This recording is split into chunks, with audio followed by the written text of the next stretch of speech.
Last December, this man shared the Nobel Prize for discovering a cell that stops the immune system from attacking our own body. They're called regulatory T cells or Tregs, a specialized kind of white blood cell that works as the immune system's peacekeeper. The immune system is built to attack anything foreign, but it isn't perfect and some of them can end up attacking the body's own tissues. Tregs are what hold those cells back. They're only a few % of your T cells, but without them, the whole system tips into friendly fire such as type 1 diabetes, multiple sclerosis, and lupus. The army turns on the body it's supposed to defend. So if Tregs are the brake on the immune system, the obvious move is to make a bunch of them and give them to someone whose immune system is running out of control.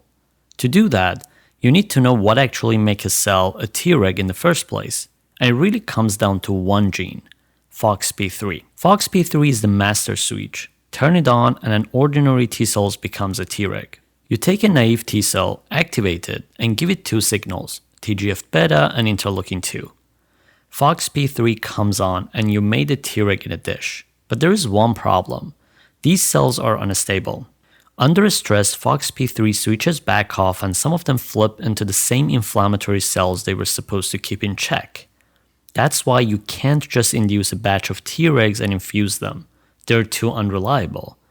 It's part of why most Treg therapies use natural Tregs pulled from the blood instead, which are more stable but much harder to come by. So something must be shutting FOXP3 off in the cells. The likely candidate is a transcription factor that actively silences FOXP3. But which one? A cell has more than thousands of them and you can't test them one by one.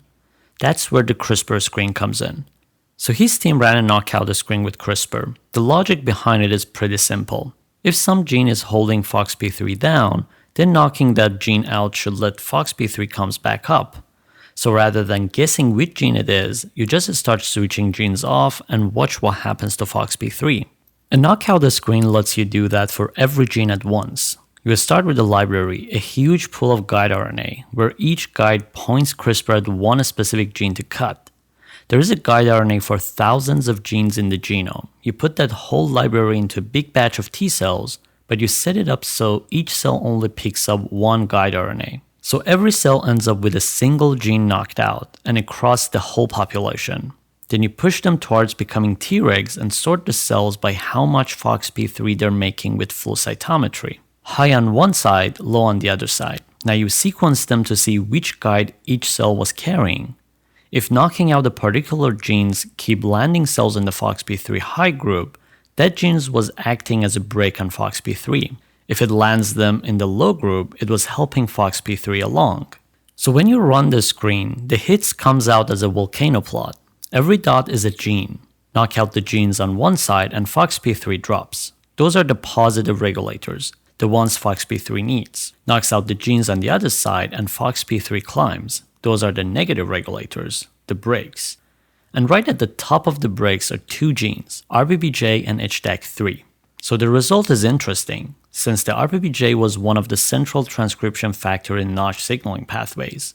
When the Notch signal is activated RBPJ with the help of MAML proteins, they activated the transcription of Notch target genes. But when Notch is absent, they form the repression complex. However, if you look at the colors of classical Notch pathway, you can see weak or little signals, which means that if you knock out these co-repressors, you would see increase in the level of FOXP3, but if you knock out the Notch classical protein, there would be no change in the FOXP3 level. Then they try to figure out the mechanism underneath, which they brilliantly use CRISPR knockout screen again. They designed 151 gRNA to different position of RBPJ and check for FOXP3 level. The logic is, if you mutating a specific region causes more FOXP3, then that region is important for this protein repressive function. The strongest effects are visible in regions known to interact with NCOR MSRT repressor complex. This is the first clue that RBPJ needs its interaction with NCOR to suppress FOXP3. To actually catch RBPJ in the act, they did two things. Mapped where it sits on the DNA and look at what it does to the FOXP3 gene once it's there. When they tracked its binding, RBPJ landed right on FOXP3 itself, on the control regions that switch the gene on, including the start of the gene and its enhancers. Then they check what that does to the gene. When extra RBPJ is introduced into the cells, the FOXP3 gene loses the acetylation marks that normally keep its chromatin open. As a result, the chromatin becomes more compact, making the FOXP3 genes less accessible for transcription. The reverse also holds too. Take RBPJ out and those marks comes back and the gene opens up again. The last question is the one that actually matters for a therapy. Does any of this work in a living body? So they moved into mice, using a model of graft versus host disease.